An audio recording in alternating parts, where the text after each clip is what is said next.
아멘. 모든 끝에는 시작이 있습니다.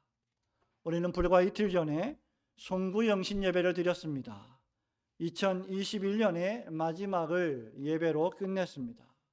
그리고 2022년 새해를 맞았고 또 신년 첫 주일을 감사의 마음으로 지금 맞이하고 있습니다.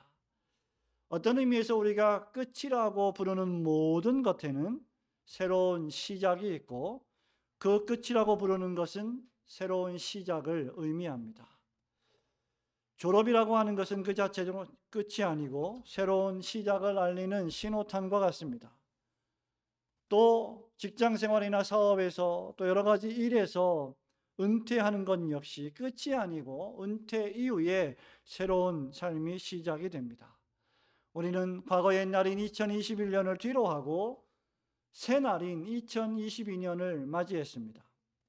해마다 새해가 되면 다양한 전문가들이 TV에 출연합니다. 새해를 예측합니다. 정치와 경제와 사회와 문화를 전망합니다. 어떤 이들은 낙관적입니다. 어떤 이들은 비관적입니다. 그러나 하나같이 미래에 대해서 궁금해하고 또는 두려워합니다. 호기심 반 두려움 반으로 새해를 맞이하는 것입니다. 개인적으로는 어떠합니까? 올 한 해 나에게 어떤 일이 벌어질까? 나에게는 어떤 좋은 일들이 생길까? 라고 우리는 기대하며 한 해를 맞이하게 됩니다. 하지만 코로나 3년째로 접어든 전 세계의 전망은 그리 밝아 보이지 않고 소망스러워 보이지 않습니다. 이러한 때에 하늘에 가득한 영광의 하나님을 경배하고 섬기는 우리 그리스도인들은 세상이 아니라, 세상의 문화나 상황이 아니라, 세상의 정치, 경제, 사회가 아니라 하나님의 소망스러운 말씀으로 새해를 시작해야 마땅합니다. 그리고 그 시작을 오늘 우리가 읽은 이 요한계시록의 말씀으로 시작하는 것은 매우 적절하다 생각이 됩니다. 왜냐하면 요한계시록의 말씀은 두려움과 설레임으로 새로운 시간을 맞이하는 그리스도인들에게 한없는 소망과 위로와 그 소망과 위로를 넘어서 승리를 건네주시는 하나님의 예언의 말씀이시기 때문입니다. 이 말씀을 읽을 때마다 그리스도인들은 승리를 확신하게 되고 그 승리로 말미암아 주시는 위로와 소망이 넘치게 됩니다. 그 하나님께서 우리에게 오늘 신년 첫 주일 감사 예배 때 보라 내가 만물을 새롭게 하노라고 말씀하고 계십니다. 신년 첫 주일 예배를 드리면서 내가 만물을 새롭게 하노라는 제목으로 하나님이 우리에게 예비해 주신 은혜를 받기를 소원합니다. 첫 번째로 만물을 새롭게 하시는 이는 누구신가? 그분은 바로 보좌에 앉으신 전능하신 하나님이십니다. 사람이 아니라 하나님께서 만물을 새롭게 하신다는 것입니다. 5절과 6절 말씀을 우리 함께 큰 소리로 읽어봅니다. 시작.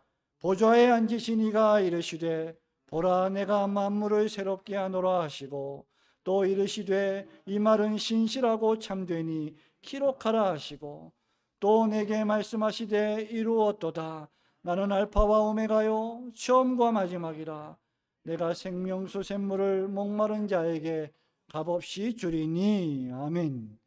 여기 하나님께서 우리에게 보라고 명령하십니다. 영어로 behold라고 하는 말은 그저 눈을 열어서 바라보라 이런 뜻이 아니라 독자들의 주의를 환기시킬 때마다 사용하시는 말씀입니다. 보라! 너희가 주의를 기울여야 한다. 정신을 차려야 한다. 집중해야 한다. 지금부터 내가 하는 말에 온 집중을 기울여 들어야 한다는 것입니다. 이사야 43장 19절에서 하나님은 보라 내가 새 일을 행하리니 이제 나타낼 것이라고 말씀하셨습니다. 신약은 어떠합니까? 사도 바울이 고린도후서 5장 17절에서 누구든지 그리스도 안에 있으면 새로운 피조물이라.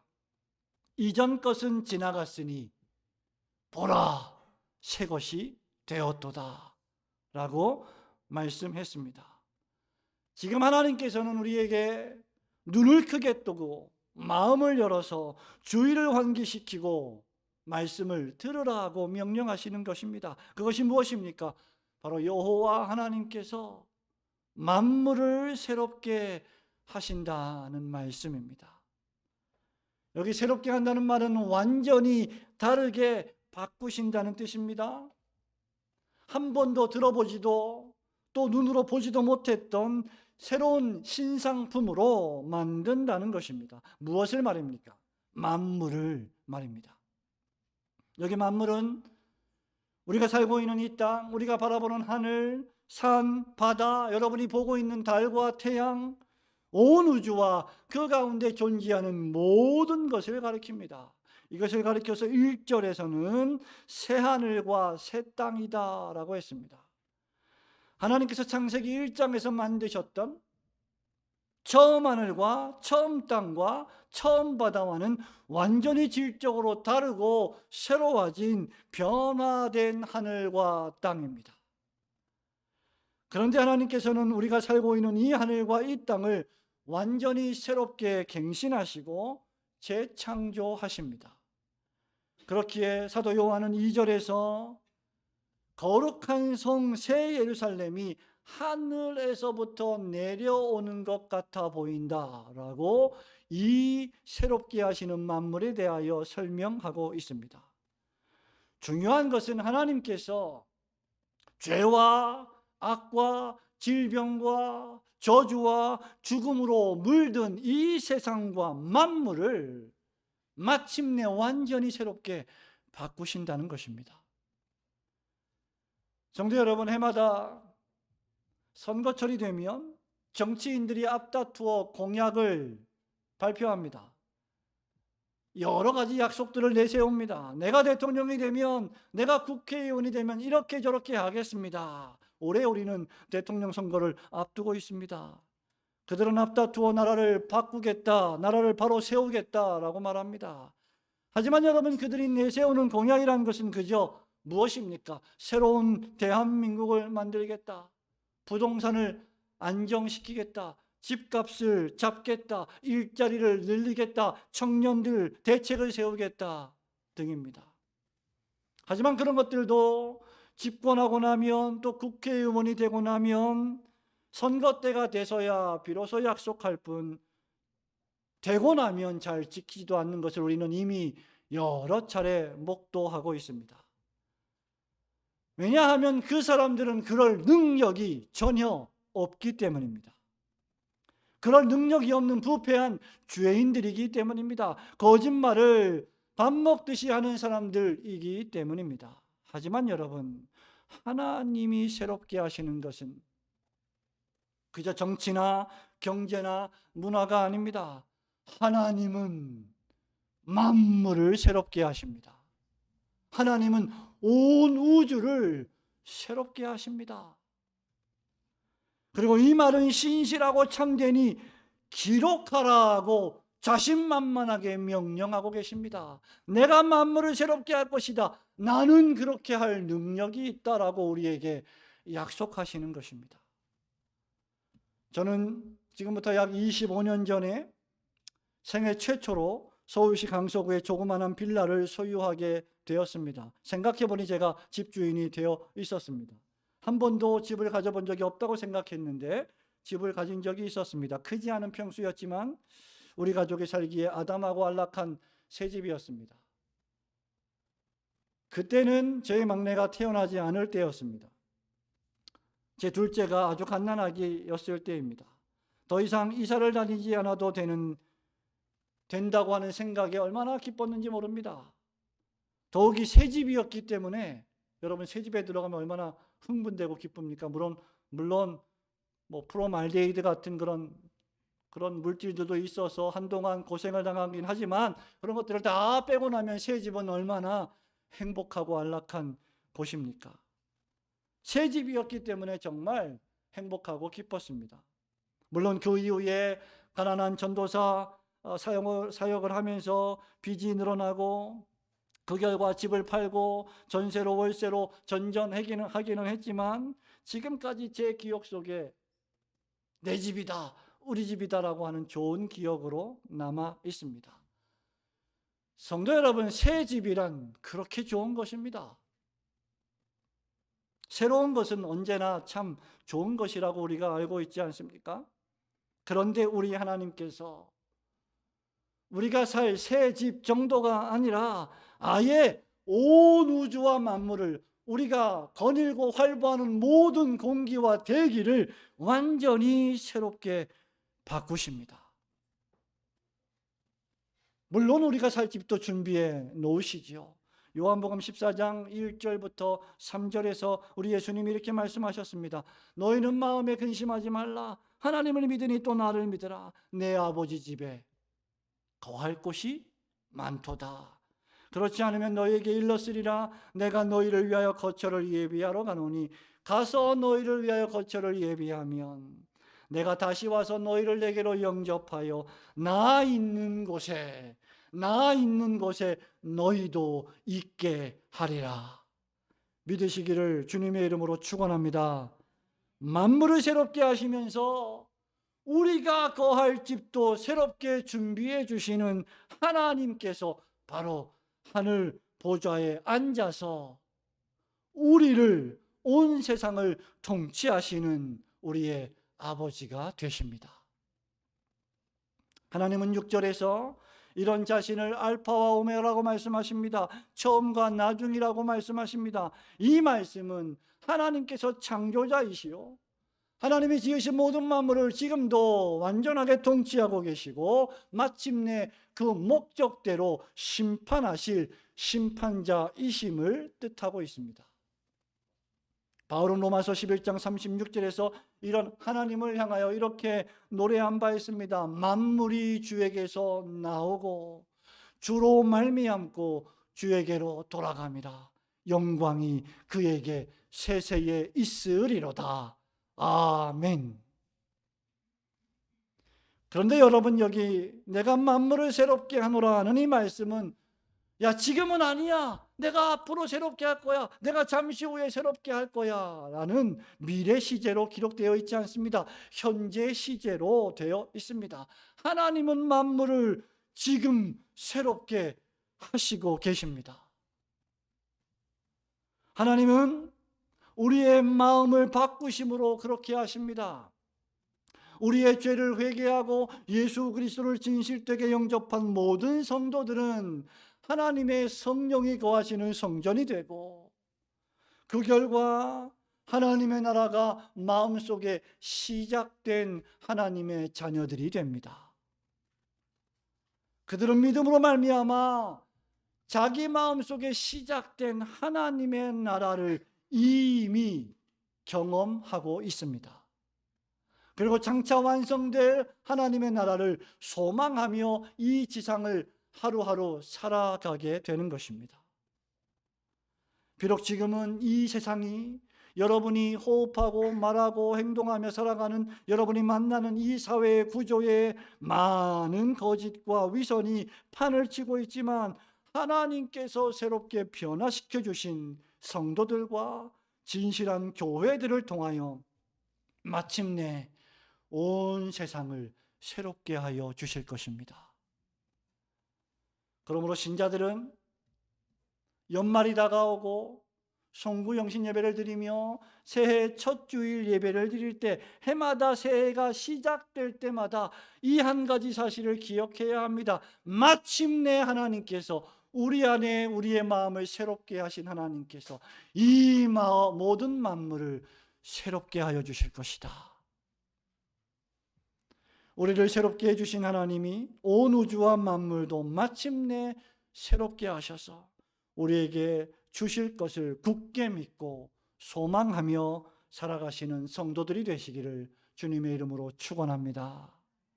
두 번째로, 믿음으로 고난의 현실을 이기는 자들은 새 하늘과 새 땅을 유산으로 상속받습니다. 하나님이 새롭게 하여 주시는 이 만물을 누구에게 주시느냐? 그 대상이 누구시냐라고 할 때 이기는 성도들이다 라고 했습니다. 7절 말씀 우리 같이 읽어볼까요? 시작. 이기는 자는 이것들을 상속으로 받으리라. 나는 그의 하나님이 되고 그는 내 아들이 되리라. 아멘. 하늘에서 내려오는 이 거룩한 성 새 예루살렘으로서의 이 새하늘과 새 땅, 소위 신천 신지는 누가 받게 되는 것일까? 7절은 이기는 사람이 받게 된다고 했습니다. 이기는 자가 받게 된다. 이기는 자는 이것을 상속으로 받을 것이다 라고 기록하고 있습니다. 성도 여러분, 한번 생각해 보십시오. 하나님께서 만물을 새롭게 하실 것입니다. 그리고 그것을 우리에게 주실 것입니다. 그런데 만물을 새롭게 하시고 하늘에 있는 집을 우리에게 주신다고 했으면 그냥 주시면 되지, 왜 굳이 이기는 자에게 주신다고 했을까? 그 이유는 하나님이 새롭게 하신 나라가 아직 이 세상에서 완전히 성취되지 않았기 때문입니다. 하나님의 시각에서 보자면, 하나님의 관점에서 보자면 이미 그 나라는 완성된 것과 다름이 없습니다. 하나님에게는 하루가 1000년 같고 1000년이 하루 같기 때문입니다. 그래서 하나님은 처음과 나중이요, 시작과 끝이요, 알파와 오메가가 되시는 것입니다. 그런데 우리의 시각으로 보자면, 피조물의 관점에서 보자면 그 나라는 지금 이 세상에서 지어져 가고 있는 것입니다. 이것을 여러분들이 집을 짓는 것으로 생각해 보십시오. 여러분이 땅이 생겼습니다. 너무나 감사하게도 땅이 한 200~300평 생겼다고 생각해 보십시오. 거기다가 여러분이 집을 짓습니다. 집을 지을 때 어떻게 짓습니까? 집을 지을 설계도를 가지고 있습니다. 설계사가 멋진 집을 설계해 놓았습니다. 공사 기간도 정해져 있습니다. 몇 년 후면 이 허허벌판에 멋지고 아름다운 우리 집이 완성될 것입니다. 하지만 여러분, 그 집은 실제로 건축가가 시공을 해야 하고 땅을 파야 합니다. 주춧돌을 세워야 합니다. 많은 공정이 남아 있습니다. 때로는 장마로 공사가 일정 기간 중단되기도 합니다. 한파로 공사가 멈추기도 할 것입니다. 재원이 부족해서 집을 짓다가 중단되는 어려움을 겪기도 할 것입니다. 어떤 경우에는 부도가 나서 흉물스러운 기둥만 남기고 공사가 완전히 중단되는 경우도 발생합니다. 그러나 여러분, 모든 것을 가지시고 모든 것을 통치하시는 알파와 오메가요, 처음과 나중이신 하나님이시라면 전혀 문제될 것이 없습니다. 그 집은 마침내 완성될 것입니다. 여러분, 이 비유가 주는 교훈을 깨달으십니까? 하나님께서는 우리를 통하여, 교회를 통하여 하나님의 나라를 완성해 가고 계십니다. 교회를 통하여 거룩한 성 새 예루살렘을 완성해 가십니다. 그러므로 어떤 의미에서 그리스도인들은 믿음의 집을 짓는 사람들입니다. 우리는 가정에서 신앙의 집을 짓습니다. 교회에서 믿음의 집을 짓습니다. 학교에서, 직장에서, 사회에서도 빛과 소금으로 살며 지혜로운 건축자로 살며 신앙의 집을 지어가는 사람들입니다. 가끔씩 좋은 날도 있지만 잔뜩 찌푸린 날도 있을 것이고 소나기가 내리는 날도 있을 것입니다. 그러나 진정한 하나님의 자녀들은 그 모든 것들을 다 극복하고 반드시 이길 것입니다. 왜냐하면 하나님이 우리의 아버지이시고 우리가 하나님의 아들들이 되기 때문입니다. 많은 난관과 어려움이 있을 것이고 방해들도 있겠지만 전능하신 하나님으로 인하여 마침내 승리하게 될 것입니다. 여기서 우리가 할 일은 무엇일까요? 싸우고 분투하는 것입니다. 사단 마귀와 싸우는 것이며 이 세상의 유혹과 육체의 정욕과 싸우는 것입니다. 적당히 세상과 타협하고 세상이 원하는 대로 살면 육체는 편하겠지만 하나님의 나라를 상속받지는 못할 것입니다. 예수님을 부인하고 로마 황제를 신으로 섬기면 눈에 보이는 이 세상에서는 핍박이 없겠지만, 그리고 잠시 편하겠지만 영원한 하나님의 나라에는 들어갈 수 없을 것이며 지옥에서 슬피 울며 이를 갈게 될 것입니다. 그렇기에 바울은 고린도 교회 성도들에게 편지하면서 신자가 이기기를 다투어야 한다라고 말합니다. 고린도전서 9장 25절입니다.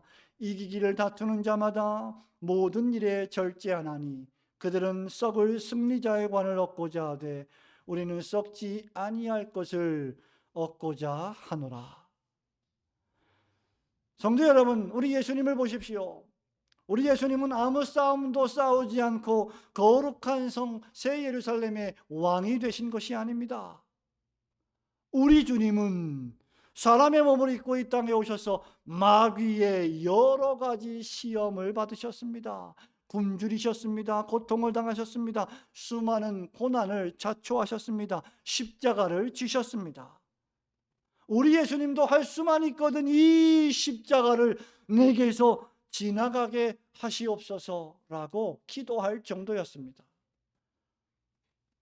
그럼에도 불구하고 주님은 내 뜻대로 마옵시고 아버지의 뜻대로 되기를 원하나이다 라고 기도하시면서 순종하며 담담하게 이 고난의 길을 걸어가셨습니다.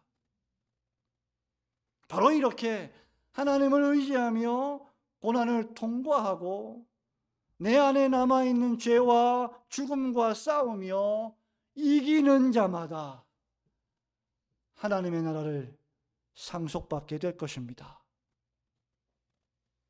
하나님은 외식자들에게 당신의 나라를 주시지 않으십니다. 하나님은 위선자 바리새인들에게 하나님의 나라를 유산으로 주시지 않을 것입니다. 하나님은 진실한 자, 그리스도 예수를 믿는 자, 이기는 자, 승리하는 자에게 하나님 나라를 선물로 주실 것입니다. 그러므로 여러분이 가지고 있는 그 믿음으로 여러분의 삶의 현장에서 죄와 싸우고 항상 이기는 자가 되어 하나님의 나라를 유업으로 상속받는 지혜로운 성도들이 되시기를 주님의 이름으로 축원합니다. 마지막으로 하나님이 만물을 새롭게 하실 텐데 이 모든 만물은 누가 받지 못하게 되느냐? 경고의 말씀으로 본문의 말씀이 끝납니다. 두려워하는 자들과 믿지 않는 자들로 대표되는 악인들은 결코 하나님 나라를 상속받지 못할 것입니다. 8절 말씀도 한 번 더 읽어 보겠습니다. 시작. 그러나 두려워하는 자들과 믿지 아니하는 자들과 살인자들과 음행하는 자들과 점술가들과 우상 숭배자들과 거짓말하는 모든 자들은 불과 유황으로 타는 못에 던져지리니 이것이 둘째 사망이라. 아멘. 오늘 우리가 읽은 말씀은 아쉽게도 해피엔딩으로 끝나지 않습니다. 이기기를 다투지 않고 죄와 싸우지 않고 세상의 유혹에 굴복하며 세상의 쾌락을 즐기며 자기 마음대로 살아간 사람들에 관한 엄중한 경고로 끝납니다. 그들은 하나님의 나라를, 영원한 생명을 상속받지 못할 것입니다. 당연히 하나님을 아버지로 모시지 않고 하나님의 아들들이 되지도 못할 것입니다. 하나님은 이들이 놀랍게도 불과 유황으로 타는 못에 던져질 것이다 라고 경고하십니다. 여러분, 이것은 지옥 불못입니다. 성경은 처음부터 끝까지 불신앙으로 살며 하나님 뜻대로 살지 않은 자들을 심판할 장소로서의 지옥에 관하여 언급합니다. 지옥은 실제하는 장소입니다. 그들은 천국을 상속받지 못합니다. 그러나 천국을 상속받지 못할 정도로 끝나지 않고 지옥에 던져집니다. 지옥 불못에서 영원한 고통을 당하게 될 것입니다. 여러분, 이것이 지옥인 이유는 무엇입니까? 하나님의 얼굴빛이 그곳에 있지 않기 때문입니다. 하나님의 은혜가 있지 않기 때문입니다. 하나님의 임재를 하나님이 거두시기 때문입니다. 성도 여러분, 잘 생각해 보십시오. 우리 자녀된 여러분, 어린이 여러분, 여러분들에게 지옥은 무엇일까? 스마트폰이 없는 게 지옥일까? 영화가 없는 게 지옥일까? 아닙니다. 부모님께서 얼굴빛을 나에게서 가리우는 것이 진정한 지옥입니다.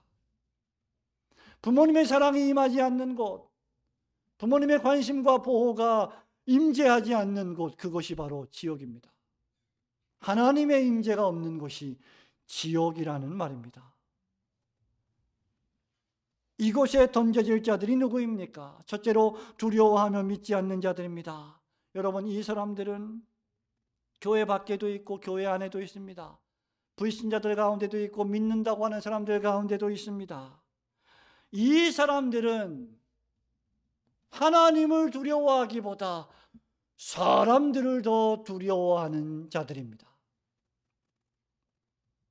사람을 더 두려워하고 이 세상을 더 신경 쓰는 사람들, 거기에 믿음이 없는 사람들이 더해져 있습니다. 두려워하는 자들은 믿음이 없는 자들이다, 그 말입니다. 이 말은 똑같이 연결되어 있습니다. 교회를 다닙니다. 신앙생활을 합니다. 예배를 드립니다. 때때로 기도도 합니다. 성경도 읽습니다. 그러나 불이익이 생기거나 믿음 때문에, 예수 이름 때문에 핍박이 닥치면 하나님을 버립니다. 교회를 떠납니다. 이런 사람들을 가리켜서 신실하지 못한 사람, 충성되지 못한 사람이라고 성경은 말합니다. 요한계시록 2장 10절에서 서머나 교회에 편지하면서 우리 주님이 뭐라 말씀하십니까? 너희들이 고난을 받을 텐데 그 고난을 견뎌야 한다. 그러면서 네가 죽도록 충성하라. 그리하면 내가 생명의 면류관을 내게 주리라고 하셨습니다. 여러분, 죽도록 충성하라는 말은 죽기까지, 죽음에 이를 때까지 신실하게 고난을 견디며 주님을 부인하지 말라는 뜻입니다. 고난이 있다는 것이죠. 하나님을 섬기며 교회 생활을 하다가도 로마 황제가 핍박하면, 이 세상의 정부가 핍박하면, 이 세상의 임금들이 핍박하면 죽음을 두려워합니다. 행여나 내 삶에 어떤 불이익이 생길까 봐 하나님을 떠납니다. 이런 사람들은 하나님 나라에 합당하지 않습니다. 죽기까지 충성할 수 없습니다. 교회를 다니고 등록을 해서 11조 헌금도 해야 하고, 감사 헌금도 해야 하고, 신화후원, 선교후원, 이웃사랑 헌금도 자원해서 작정해서 세상에 있는 많은 어려운 사람들을 돕자라고 한다면 헌금하기 싫어서 떠나기도 합니다. 예수님을 믿으면 주일을 성수해야 하고, 가능하면 주중기도에도 나와야 합니다라고 권면하면 예배드리기 싫어서, 내 삶이 방해받기 싫으니까 교회를 떠나기도 합니다. 이런 사람들은 결코 하나님의 나라를 상속받기 어렵습니다. 둘째 부류는 흉악한 자들, 살인하는 자들, 음행하는 자들, 점술가들, 우상숭배자들, 그리고 거짓말하는 모든 자들이라고 했습니다. 여러분, 이 모든 죄들은 하나님을 믿지 않는 이방인들이 저지르는 죄의 목록들입니다. 여러분, 하나같이 보십시오. 예수 믿는 사람들이 흉악합니까? 예수 믿는 사람들이 살인자들입니까? 예수 믿는 자들이 음행합니까? 점술가들입니까? 하늘을 보면서 점을 칩니까? 우상을 숭배합니까? 거짓말을 밥 먹듯이 합니까? 그러면 그들은 그리스도인이 아닙니다. 이 모든 죄악들은 이방인들, 불신자들이 행하는 죄들입니다. 그런데 놀랍게도 바울은 로마서 2장에서 이방인의 죄를 정죄하는 유대인들도 똑같이 동일한 죄를 저지르고 있다라고 경고합니다. 그러면서 로마서 3장 10절에서 의인은 없나니 하나도 없도다라고 선고합니다. 유대인도 죄인이요, 이방인도 죄인이요, 모든 인류가 죄인이라는 것입니다. 말하자면 하나님을 믿고 말씀대로 산다고 하지만 실제 삶에서 그 하나님을 배반하고 말씀을 배반하는 생활을 하는 사람들을 가리킵니다. 2022년 새해가 밝았습니다. 우리는 언제까지 과거의 죄악된 삶을 계속하며 세상과 타협하며 살겠습니까? 교회에 나와 예배를 드립니다. 신앙도 입술로는 고백합니다. 찬송도 따라 부릅니다. 그런데 실제 삶에서는 난폭하기 이를 데 없습니다. 말과 행동으로 사람을 죽입니다. 입에서 거친 독들이 뿜어져 나옵니다. 우상신들을 섬깁니다. 요술을 믿습니다. 그들에게 돈을 갖다 바치며 재물을 갖다 바치며 영적 간음의 삶에 빠져 산다면 그들 역시 하나님의 나라를 상속받지 못할 것입니다. 오늘의 운세 같은 것은 보지도 마십시오. 읽지도 마십시오. 하나님을 믿는다 하면서 하나님 외에 다른 것을 하나님보다 더 위하고 더 사랑하고 더 섬긴다면 그 모든 종류의 행위들이 우상 숭배입니다. 그런 자들의 믿음은 헛것이요 거짓입니다. 때때로 여러분, 그리스도인들도 자기 남편이 우상이 될 때가 있죠. 자기 아내가 우상이 될 때가 있죠. 자기 자녀들을 너무나 끔찍히 사랑해서 하나님보다 자녀들을 더 사랑하는 것이 우상 숭배로 전락될 위험을 가지고 있습니다. 하나님을 믿는 것보다 세상에서의 복을 주세요, 돈을 주세요 라고 생각하며 그것이 신앙의 전부라고 믿는다면 돈이 그에게는 우상 숭배가 될 것입니다. 세상의 명예 어떠합니까? 똑같습니다. 세상 권력 동일합니다. 이런 자들의 믿음은 헛것이요 거짓입니다. 하나님은 이런 자들을, 이런 위선자들을, 이런 외식자들을, 이런 바리새인들을 불과 유황으로 타는 못에 던져 심판하실 것입니다. 성경에서 세례 요한이 우리 예수 그리스도께서 회개하라 천국이 가까웠느니라고 하신 첫 번째 설교의 주제를 여러분 경솔하게 듣지 마십시오. 천국 백성이 되려면 회개해야 합니다. 회개하지 않고 하나님의 나라에 들어갈 사람은 아무도 없기 때문입니다. 오늘 오후에 우리가 살펴볼 하나님의 말씀입니다.